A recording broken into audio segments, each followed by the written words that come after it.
أعوذ بالله من الشيطان الرجيم. بسم الله الرحمن الرحيم.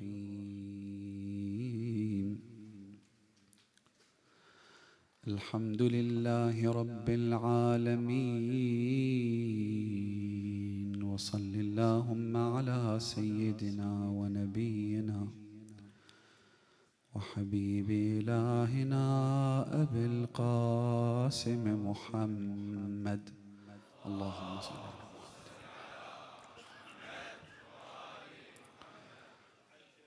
وعلى أهل بيته الطيبين الطاهرين المعصومين المكرمين المظلومين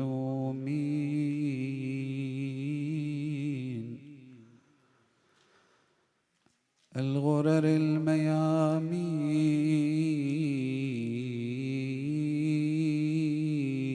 سيما بقية الله في الأرضين، وحجته على الخلائق أجمعين، مهدي هذه الأمة وطاووس أهل الجنة، الحجة ابن الحسن العسكري، فداه أرواح العالمين.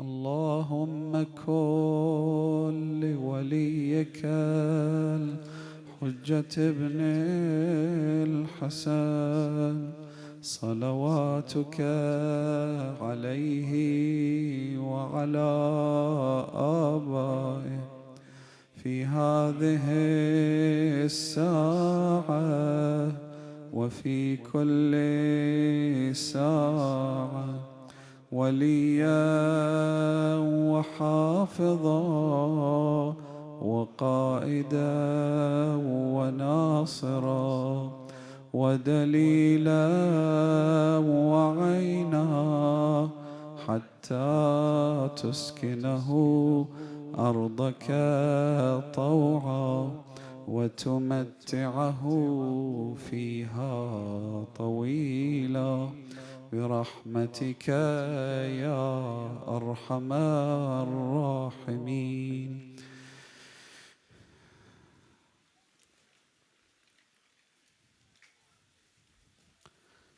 For the hastening of the reappearance of the Master, the Savior, the Avenger, to whom we offer our condolences tonight, Al-Hujjat ibn al-Hasan al-Askari, recite salawat ala Muhammad wa ali Muhammad.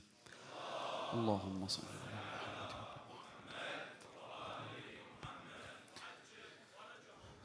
My dear brothers and sisters, Assalamu alaikum wa rahmatullahi wa barakatuh. In his last sermon in the holy city of Mecca, prior to setting out on his journey towards Karbala, Imam al-Hussein alayhi salam said the following.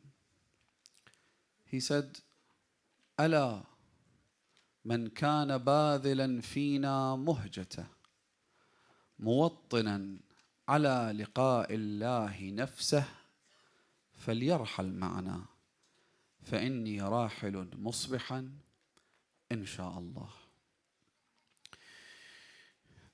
The eve of Ashura, as well as the day of Tasu'a, is a very special day and a special evening. And it's not just because of the day of Ashura and the tragedies that transpired on that dreadful day. Tasu'a itself was a very, very difficult day for the family of Rasulullah. Imam al-Sadiq alayhi salam says in one hadith, وَإِنَّ تَاسُعَاء يَوْمٌ حُوصِرَ فِيهِ الْحُسَيْنِ عليه السلام. It's the day that the siege around the camp of Imam al-Hussein was completed. The tents of the family of the Holy Prophet were now completely isolated and sealed off. No one was able to come from outside and join the camp of Abu Abdullah anymore. The Imam then says that it was on the day of Tasu'a, حيث كثر فيه خيل الشام. The troops coming from Sham, not just those that had come from Kufa, but those who had been dispatched from the capital of Yazid ibn Muawiyah alayhima la'a'inullah, joined the troops of Umar ibn Sa'd. Not only that, but their numbers were in the thousands. So much so that the Imam says, فَفَرِحَ ابْنُ مَرْجَانَةَ وَفَرِحَ عُمَرُ بْنُ سَعْدٍ بِكَثْرَةِ الْخَيْلِ. Ibn Ziyad and Umar ibn Sa'd rejoiced on the day of Tasu'a because they looked at the multitudes of their troops. They looked at the size of their force. فَاسْتَضْعَفُوا الْحُسَيْنِ. And that's when they realized that Imam al-Husayn's camp was too weak to confront this monstrous force. فَاسْتَضْعَفُوا الْحُسَيْنِ وَأَيْقَنُوا. And they became certain that no one was going to come from Iraq, meaning from Kufa, to join Imam al-Husayn anymore. So it was a very, very difficult day. Although on the other hand, it was on this night that the children and women of Abu Abdullah were able to rest one last time, to rest in peace, knowing that Imam al-Husayn was still alive, knowing that Abu al-Fadl al-Abbas was still defending the camp, knowing that Ali al-Akbar was still safe and sound. And so they were able to rest. Of course, not Lady Zainab, because she had conversations with Abu Abdullah al-Husayn, which meant that Zainab had to protect the women and the children just as Abu al-Fadl al-Abbas had to do that. So it was a very difficult time for the family of the Holy Prophet. But that's not the only reason that this evening is special. It's also because we find ourselves, each of us here, far from the events of Ashura in the year 61 after the hijrah of the Holy Prophet. We all find ourselves at a crossroads. We have to make a choice, my dear brothers and sisters. We have to decide whether we wish to embark on the journey with Abu Abdullah al-Husayn as our leader, as our master, or not. When the Imam made that declaration in Mecca, he's also addressing us. He says, أَلَا مَنْ كَانَ بَاذِلًا فِينَا مُهْجَةً مُوَطِّنًا عَلَى لِقَاءِ اللَّهِ نَفْسَهُ فَلْيَرْحَلْ مَعَنَا. The Imam stipulates two conditions. He says, whoever is willing to give the blood of his heart in our way. Muhja is that clot of blood that you find inside the heart after it's exhausted all of its content and blood. When the blood comes out, there's a tiny amount of blood that's left over in the heart. That is what Arabs refer to as muhja, which is why in the ziyarah of Abu Abdullah al-Husayn we say وَبَذَلَ مُهْجَتَهُ فِيكَ لِيَسْتَنْقِذَ عِبَادَكَ مِنَ الْجَهَالَةِ وَحَيْرَةِ الضَّلَالَةِ. Imam al-Husayn gave the blood of his heart so that he would guide the slaves of Allah subhanahu wa ta'ala from deviation, from confusion. And so the Imam says that you have to have two conditions if you're going to join me. Number one, بَاذِلًا فِينَا مُهْجَتَهُ. You're willing to give everything in the way of the Imam. And number two, مُوَطِّنًا عَلَى لِقَاءِ اللَّهِ نَفْسَهُ. And you have to be in a state where you are ready to meet Allah subhanahu wa ta'ala at a moment's notice. If you were told that you are going to die right now, would I be ready? Or would I say, رَبِّ ارْجِعُونَ لَعَلِّي أَعْمَلُ صَالِحًا? Would I regret my actions over the course of my life? Would I say I need more time to prepare, or am I ready right now? The Imam says you have to be ready to meet Allah subhanahu wa ta'ala. This, my brothers and sisters, is perhaps one of the most critical statements of Imam al-Hussein that applies to all of us. The Imam says you must be ready, which is why in the ziyarah of Abi al-Fadl al-Abbas, the ziyarah of Imam al-Hussein, we make the following declaration, which is a big deal. And when you say it, you have to mean it. We say, وَنُصْرَتِي لَكُمْ مُعَدَّةٌ. Ya Aba Abdullah, my support for you, my help is ready. It's not going to be ready. You know how when some people, when you tell them, why don't you do this, why don't you do that, this is obligatory, this is haram. And often one of the things that you hear is, I'm not there yet. I'm just not ready for this. Which is fine if you're actually making steps in that direction. If you're actively trying to improve yourself by taking tangible steps, as opposed to just wishing that one day miraculously I'm going to be able to put on the hijab, or one day miraculously I'll start praying properly on time, or one day miraculously I'll somehow be teleported to go and perform my obligatory hajj or ziyarah. You see, there's a difference between these two.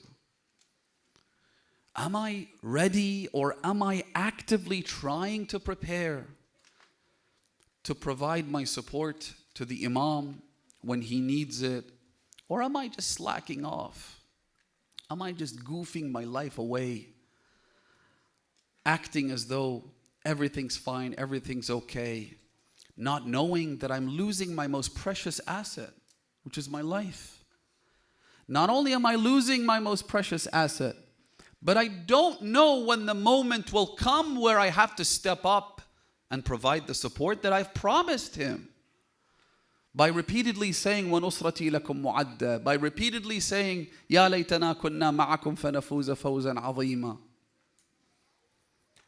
When that moment comes, the hadith says that the return of the Imam, our 12th Imam, the awaited Savior, إِنَّ أَمْرَنَا بَغْتَةٌ. It happens instantaneously. It happens without much warning. Will I be ready then or no?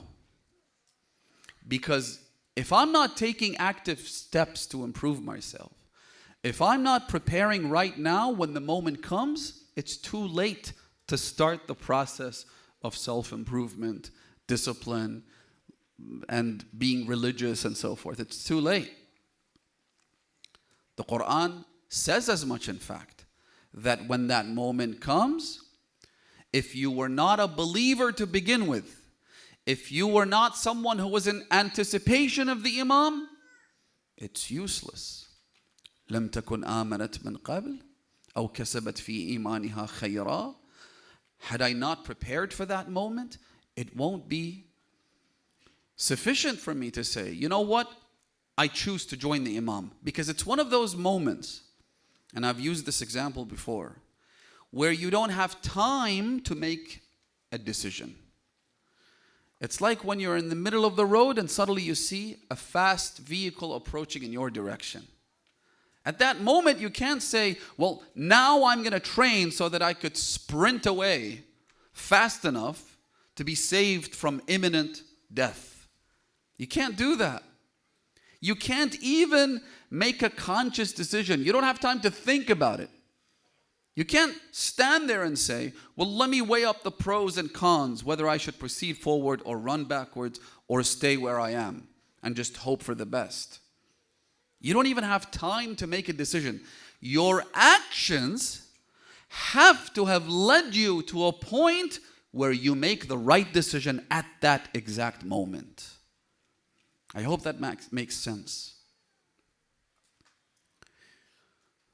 Many of the companions of Imam al-Hussein didn't have much time to think about it.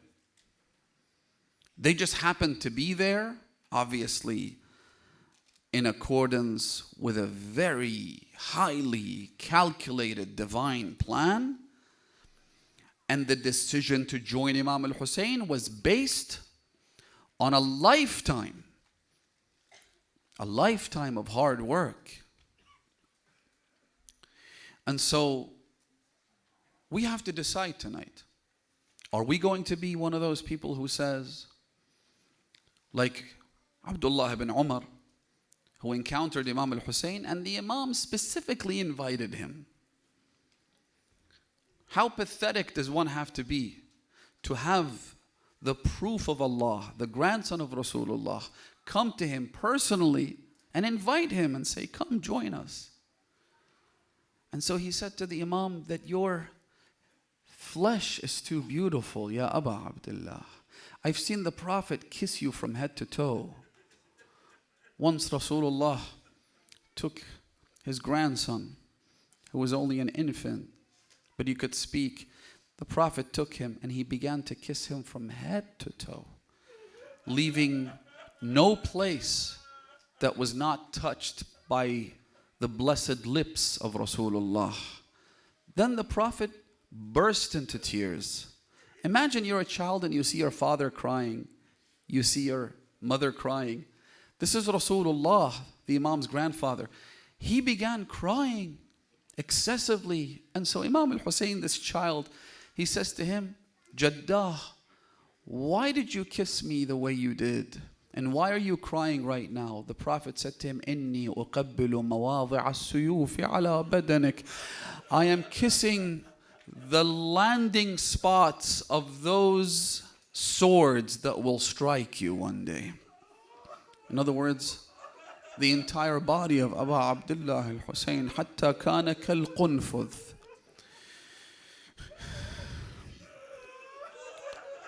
We need to get ready, brothers and sisters.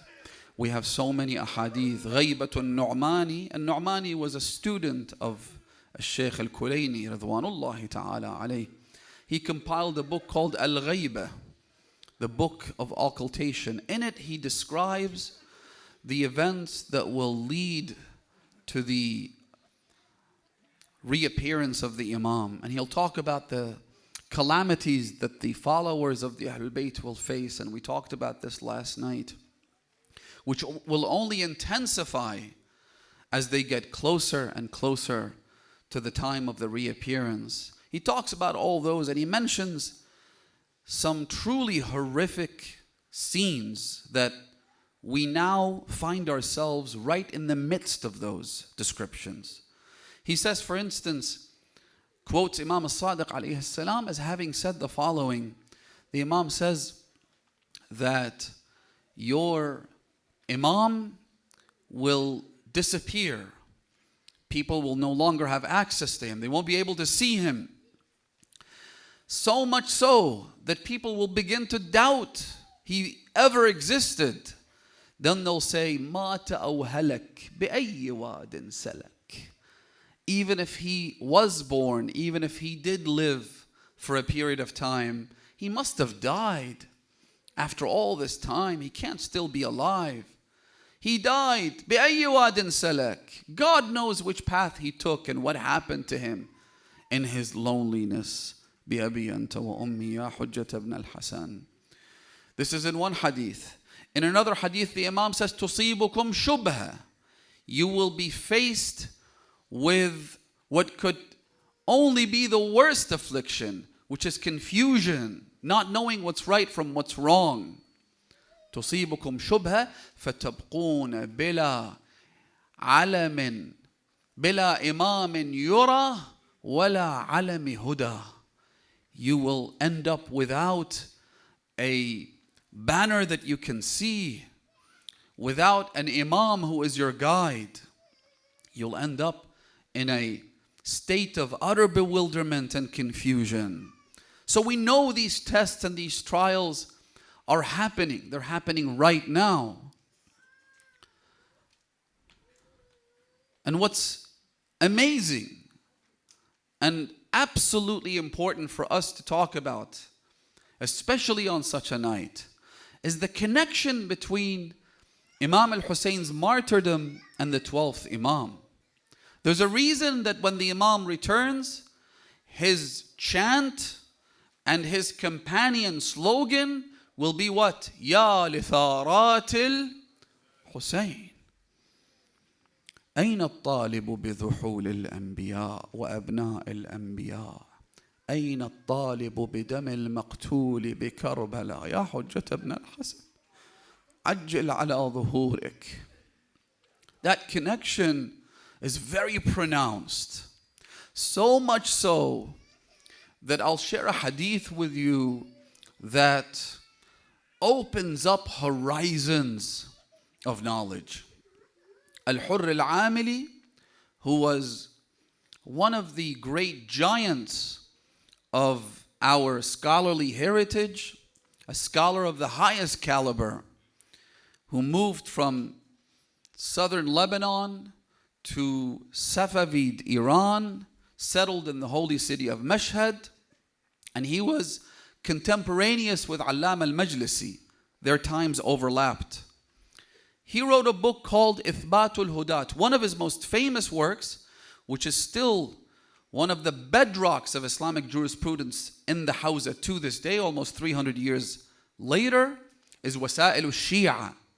Those of you who are familiar with the texts that are taught in the Hawza know that Wasa'il al-Shia is one of the most important collections of hadith that pertains to matters of jurisprudence. He wrote a book about the Imams of the Ahlul Bayt, proving their divine leadership, called Ithbatul Hudat bin Nusus wal Mu'jizat, proving the guides of Allah by using textual and scriptural references as well as their miracles.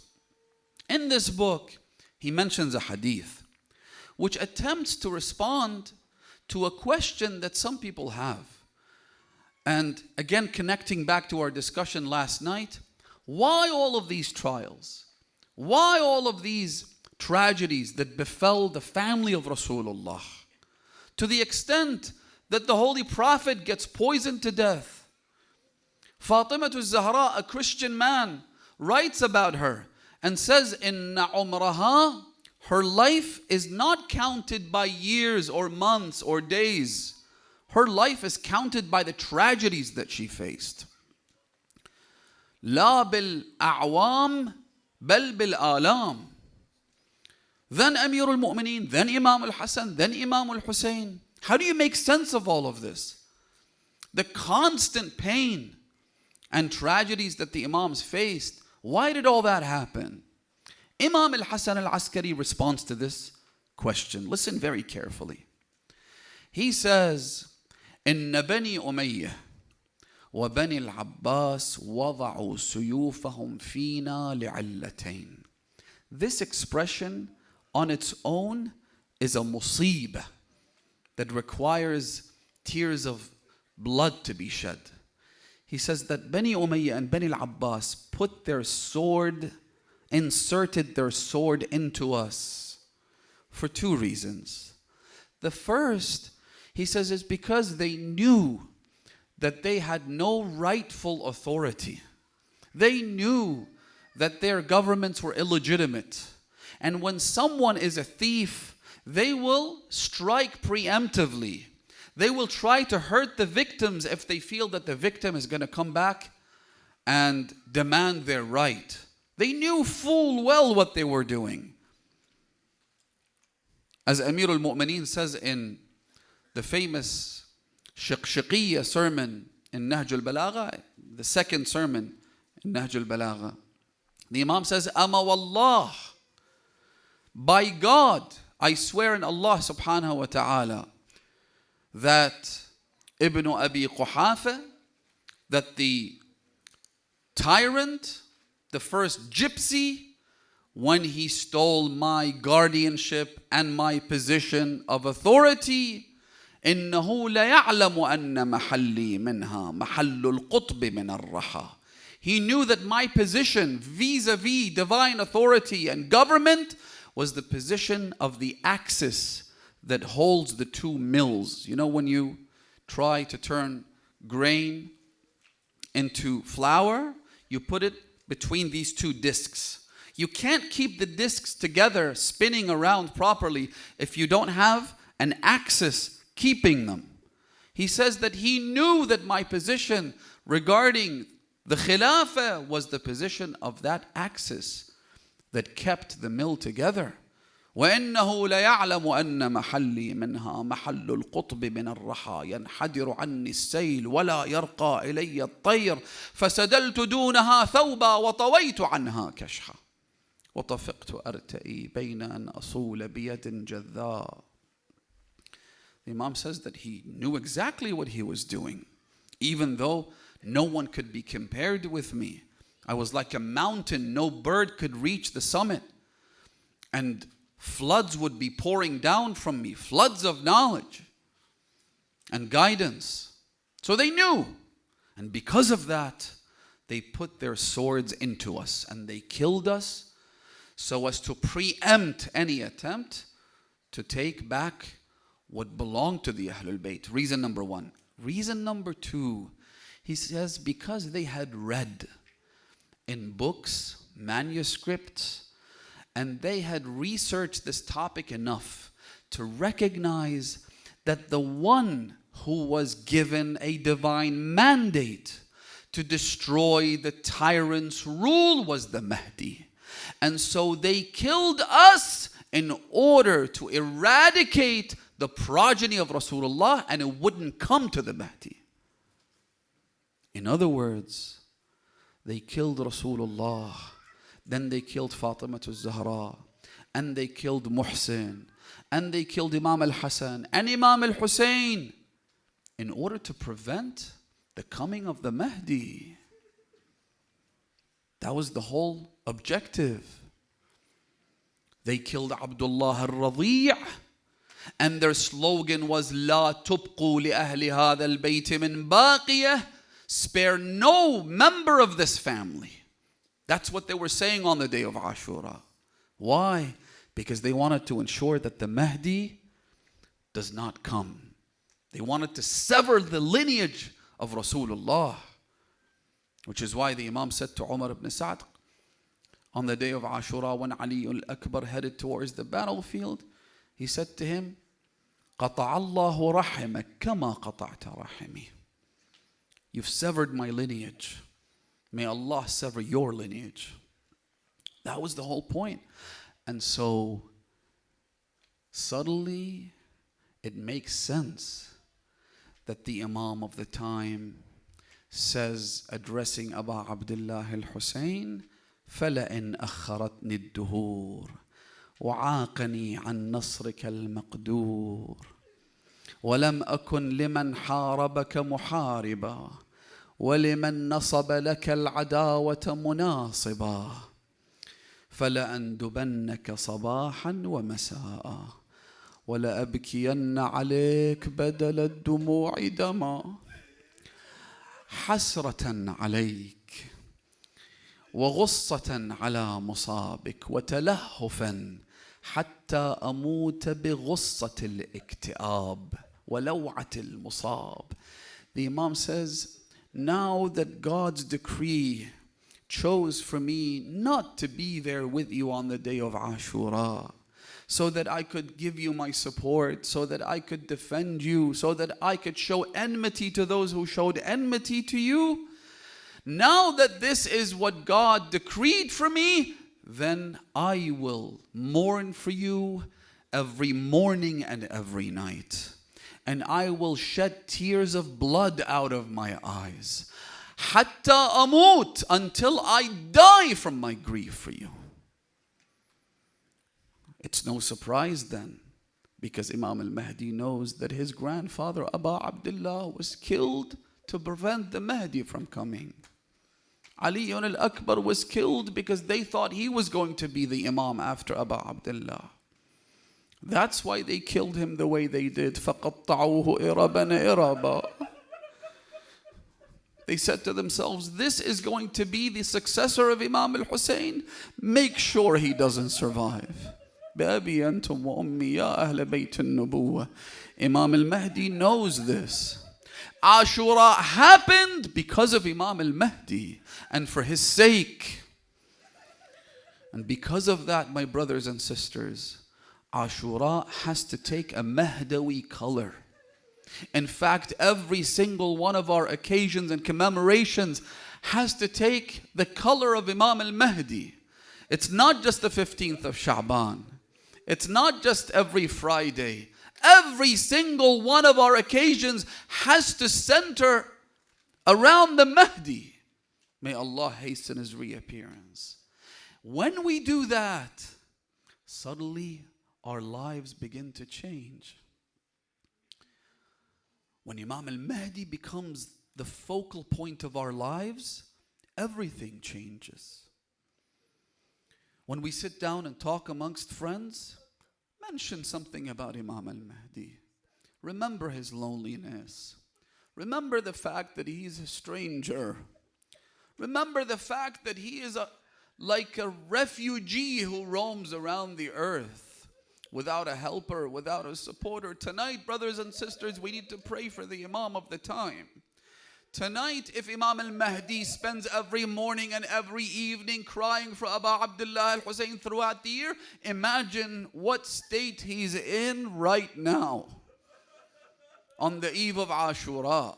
If he cries tears of blood every single day of the year, what happens to him tonight? That's why scholars have told us that on the eve of Ashura, put aside some charity, some sadaqah for the well-being of Imam al-Zaman.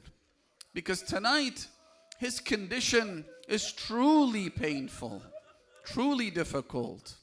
Ajarakallah, baqiyatullah.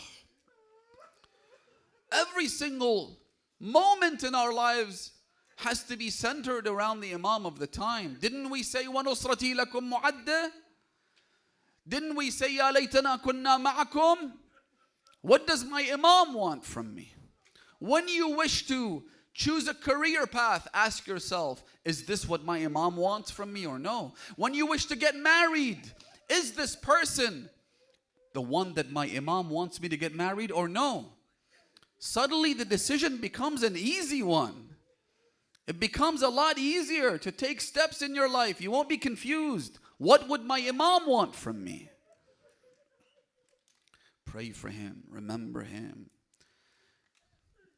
You've probably heard the hadith when Imam al-Sadiq alayhi salam says to one of his companions, he says to him that Allah condemned Bani Israel to 400 years of remaining in a desolate land, in a desert, being lost and confused. 400 years, it was God's decree for them. But after 230 years, Bani Israel had had enough. And so, at some point, perhaps there was a tyrant, perhaps they recognized just how lost they are, and they began to plead with Allah. They recognized that their problems couldn't be solved with the rise or fall of this political party, this government, this group, that group. They gave up on everything. Inqita' ila Allah. They severed all hope in everyone except in Allah subhanahu wa ta'ala. And so they began to plead and beg and cry and pray. So Allah subhanahu wa ta'ala chose to lessen the time, to reduce the time of their trial. They were supposed to be tried for 400 years. Allah subhanahu wa ta'ala reduced 100, took away 170 years from the original sentence. And within 40 days of pleading and praying, Allah sent Musa to help them. Then the Imam says, he says, Ha antum kadhalik. And you're exactly the same. This is great news, brothers and sisters. It means that we have the power. With the right mindset, with the right actions, we have the power to bring about the return of the Imam. How? The Imam is giving you the prescription. He says, Ha antum kadhalik. You're exactly the same. In fa'altum, if you also prayed, if you also prepared, if you also anticipated the return of the Imam the way Bani Israel did, Allah subhanahu wa ta'ala will bring about the return much quicker. وَإِلَّا انْتَهَى الْأَمْرُ إِلَى مُنْتَهَى.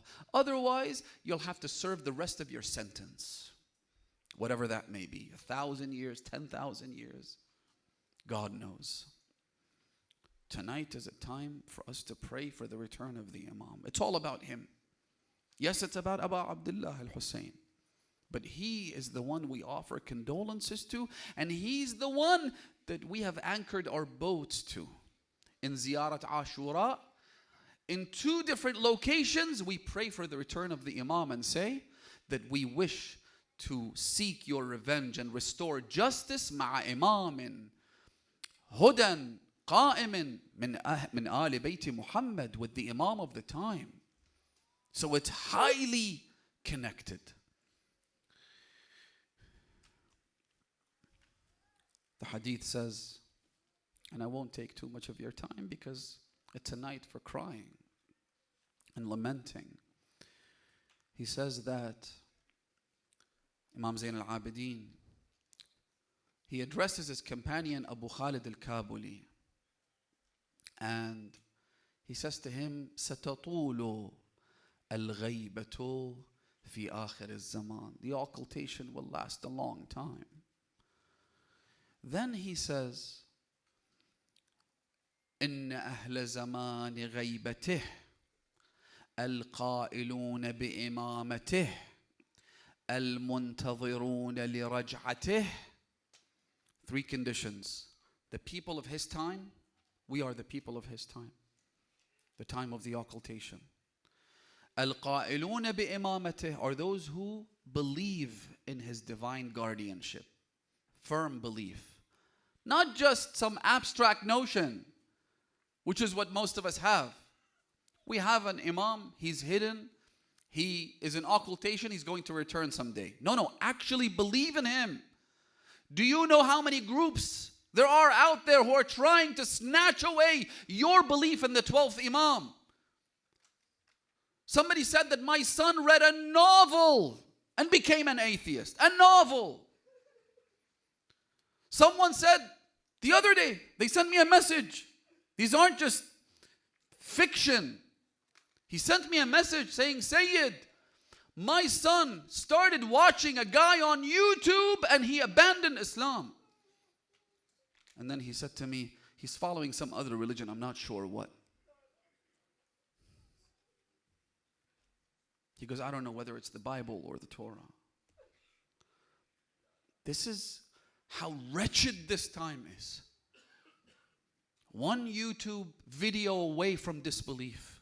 One novel away from disbelief. We sit down and watch 300 episodes of some drama that's been created, which teaches nothing but immorality. Nothing. Who cares about history when it deals with who became king and who became ruler and who lost in what war? If it's not centered around Al-Mahdi. We pay money and support a platform that streams content which GLAAD is an organization that advocates for LGBTQ in New York.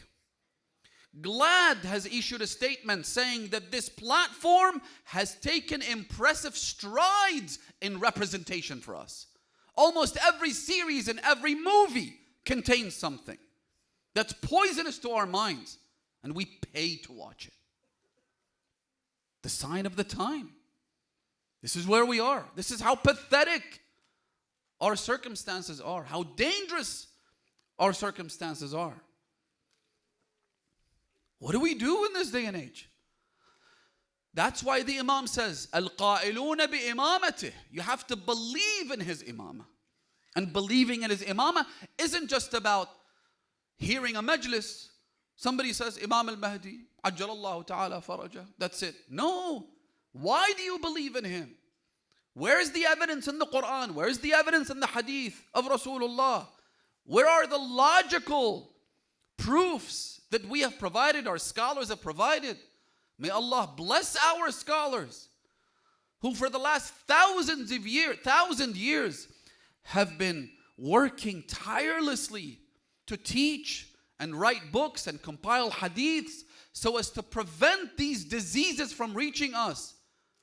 But we don't care. Yeah, those books are out there somewhere in the cloud. But where am I? Why are we not accessing these? Why aren't we learning about them? One hadith says that when the Imam goes into occultation, you will face turbulence like a ship in wild waters. And just like the ship capsizes and drowns, your ship will also capsize. And you'll have to know how to swim prior to capsizing. You can't just learn on the job. You can't just learn how to swim and hope for the best when the ship capsizes. القائلون بإمامته منتخب just give you an address for those of you who are wondering. منتخب الأثر في أحوال الإمام الثاني عشر, a book by the late Grand Ayatollah Sheikh Safi Gulpaygani. It's a book that he actually recited a series of 30 lectures over the holy month of Ramadan about the 12th Imam. Those lectures were then transcribed and condensed into book form. I believe the English version is either in 2 or 3 volumes, and it's available.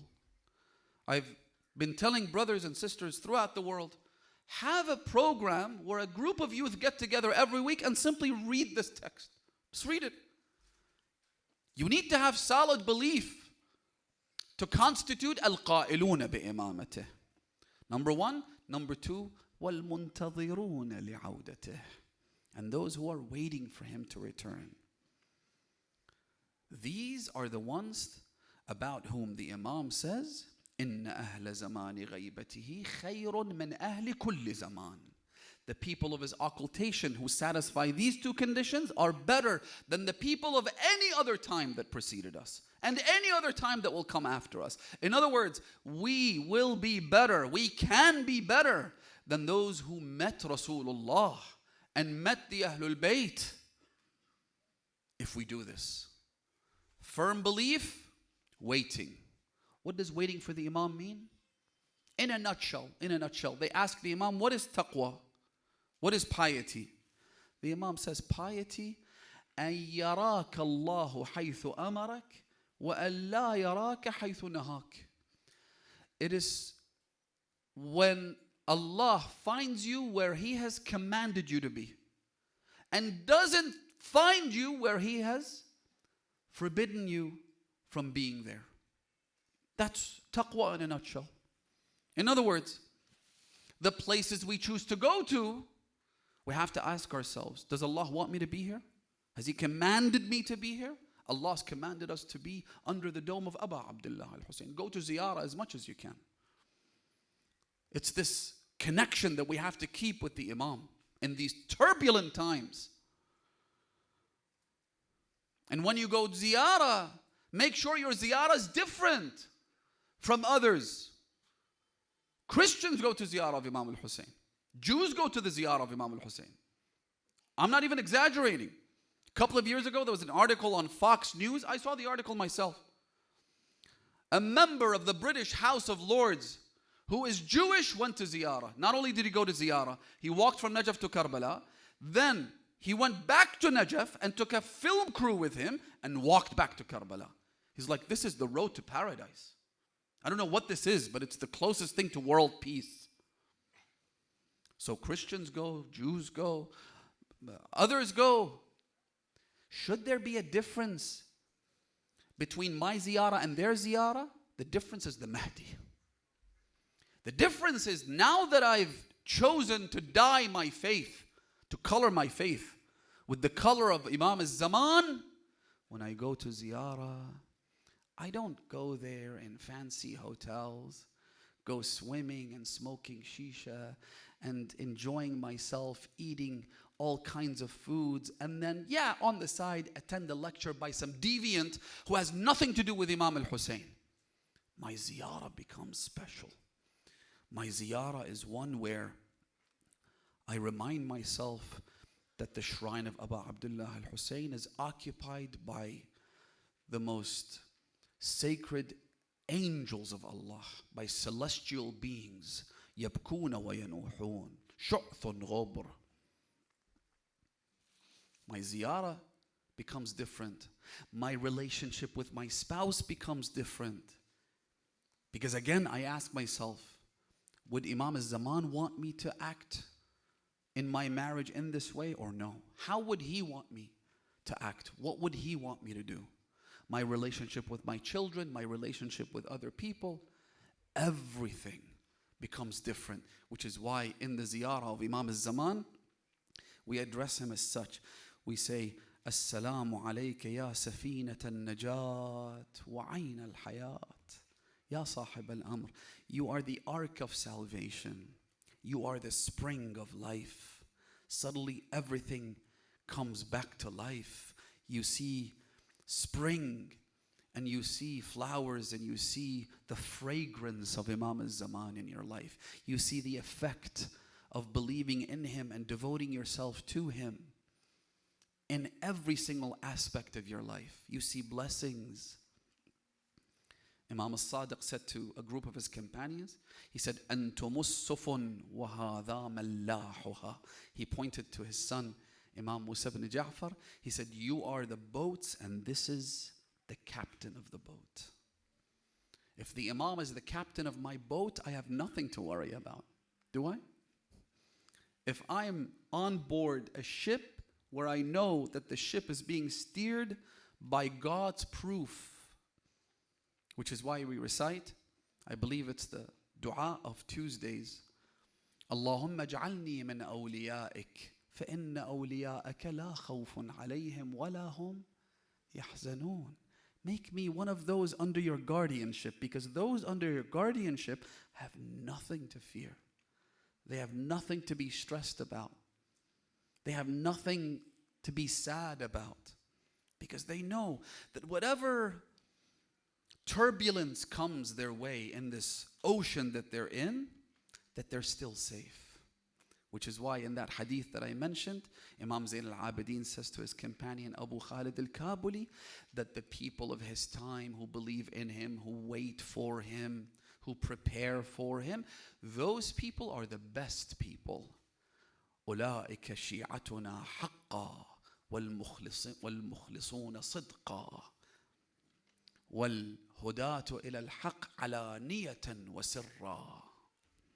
May Allah make us among them. Ya Hujjat ibn al-Hasan. Assalamu alayka ya Aba Abdullah wa ala al-arwah allati hallat bifinaik. Alayka minni salam Allah. أبدا ما بقيت وبقي الليل والنهار ولا جعله الله آخر العهد مني لزيارتكم. Everyone with your hearts turn to Karbala and send your salutations upon the martyr, the lonely stranger. Assalamu ala al-Husayn wa ala Ali ibn al-Husayn wa ala awlad al-Husayn وعلى أصحاب الحسين.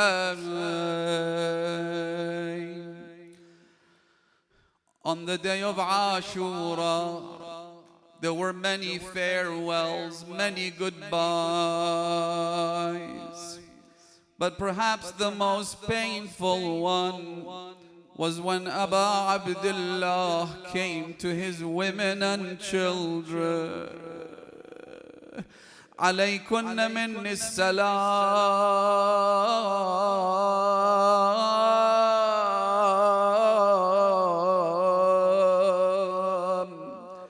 On the one hand, Imam Hussein knows that after he is killed, 30,000 troops will target their attacks on his women and children. Throughout the battle, Aba Abdullah was looking in two directions, one towards the enemy and the other towards his family. Even when the Imam fell to the ground, Imam al-Zaman says in Ziyaratul Nahiyah that the Imam kept looking back and forth. So it must have been unspeakably painful for him to come and bid them farewell. Ya Zainab, Ya Kulthum, Ya Rabab, ala Rabab, tonight is the night of Rabab. Ya Ruqayya, Ya Sakina,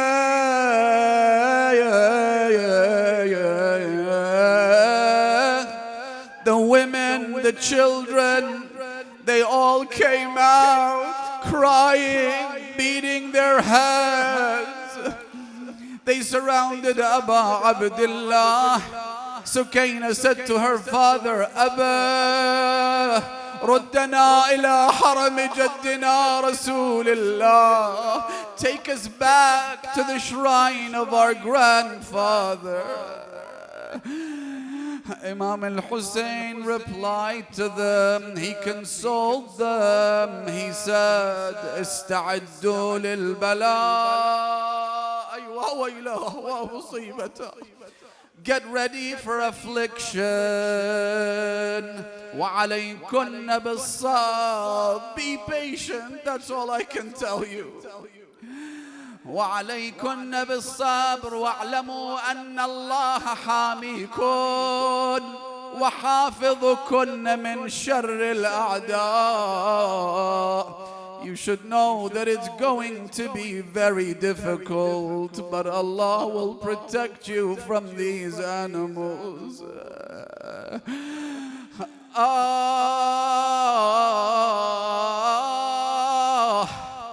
The Imam bid them all farewell. Then the second time, when the Imam, he headed towards battle and came back one last time. The Imam can't let go of his children.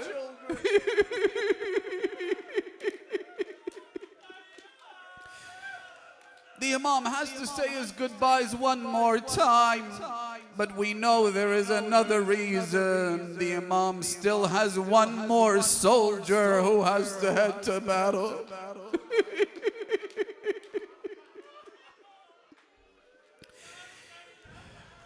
One last arrow that the Imam has to shoot. One last sacrifice.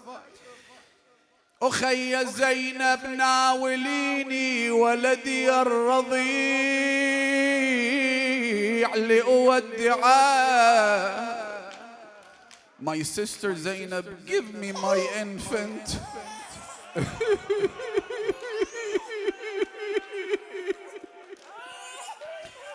I wish to bid him farewell. I want to see him one last time.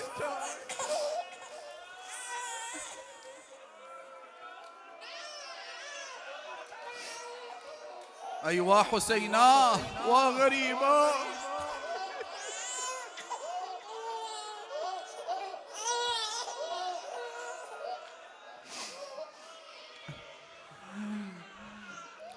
I ask you, Rubab was there in Karbala. Why did Imam al-Hussein say, my sister, bring me my infant boy? Because Rubab could no longer bear look in the eyes of her son. She has no milk to nurse him with. وهو يتلظى عطشا. It's like when you take a fish out of the water. The fish will jump up and down for a while and then it just calms down. The boy could only open his lips and close them and move his tiny tongue inside his mouth. He had reached a stage where even if he was given water, he still wouldn't survive. Even if you throw this fish back in the water, it'll probably die. But the Imam wanted to quench his thirst so he doesn't die thirsty. Zainab brought the infant. She said, Ya Aba Abdullah, inna al-labana qad jaffa fi thadi ummih. His mother doesn't have any more milk.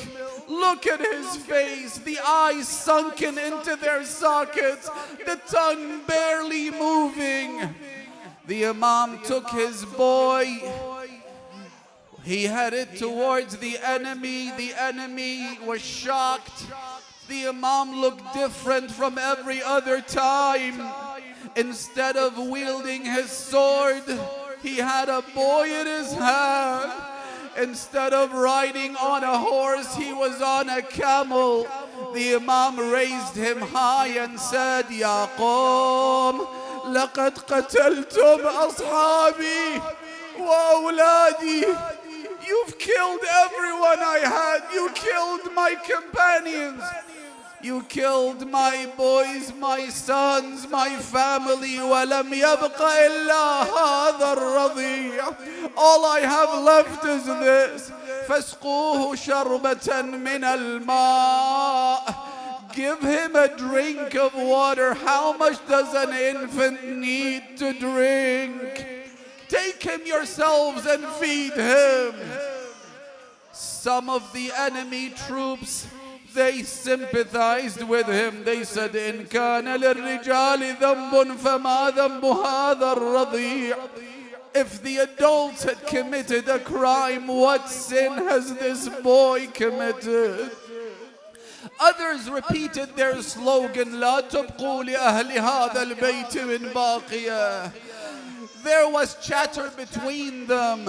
Umar ibn Sa'd, fearing insurrection, pointed to his main archer, Harmala. Imam as-Sajjad would say, Allahumma adhiqhu harra al-hadid. Oh Allah, only you know what Harmala did to the family of Rasulullah. He looked at him, he said, اقطع نزاع القوم. Put an end to the dispute. Harmala said to him, أقتل الوالد أم الولد. Do I kill the father or the son? Umar ibn Sa'd said to him, do you not see the whiteness of his neck? أجرك الله بقية الله. So he put a three-pronged arrow in his bow and shot in the direction of Ali al-Asghar. Arbab al-Maqatil say the boy began fluttering like a slaughtered bird. Abu Abdullah looked at him. He saw the arrow had cut his jugular vein. رحم الله من نادى وحسينا وغريبا ومظلوما. The Imam then put his hand under his neck. He scooped up the blood. He then threw it to the sky. He said, إلهي إن كان هذا يرضيك فخذ حتى ترضى. If this pleases you, then take as much as you want to be pleased. The Imam then said with a sad voice, he said, هَوَّنَ مَا نَزَلَ بِي أَنَّهُ بِعَيْنِ اللَّهِ. What makes this bearable is that it is in sight of Allah. At this moment, the only divine consolation to come to Abu Abdullah on the day of Ashura was this moment. A caller was heard saying, دَعْهُ يَا حُسَيْنَ فَإِنَّ لَهُ مُرْضِعَةً فِي الْجَنَّةِ. Let him go, Ya Abu Abdullah.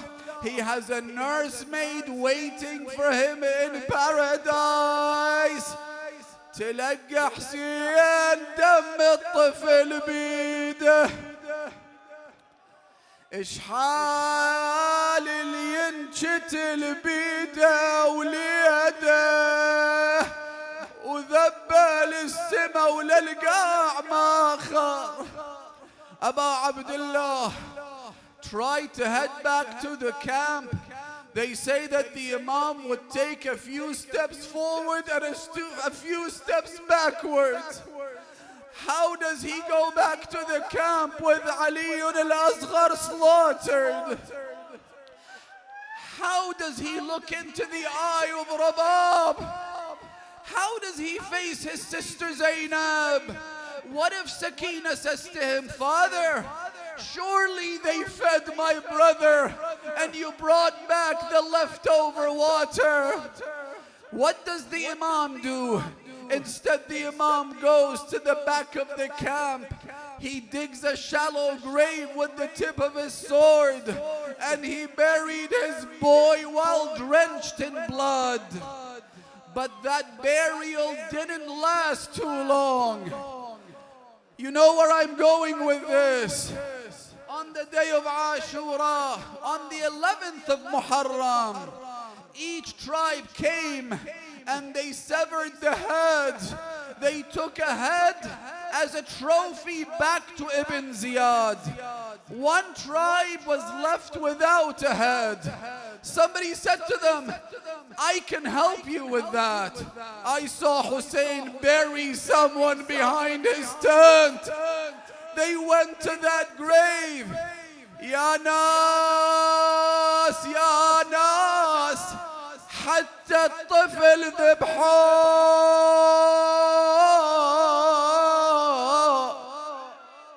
ذبحوه ومن بعد الدفن يا ناس طلعوه وفوق الرمح أيوة ويلاه ومصيبته. He said, I know a grave. So they came to the grave of Abdullah al-Radhi'. Now imagine this encounter between Rubab and Lady Zainab. Rubab would say to Zainab, Sayyidati, didn't you tell me that Abu Abdullah buried my boy? She would say, yes, I saw him with my own eyes. And Rubab would reply, then whose head do I see on a spear? رحم الله من نادى ثلاثا حسين.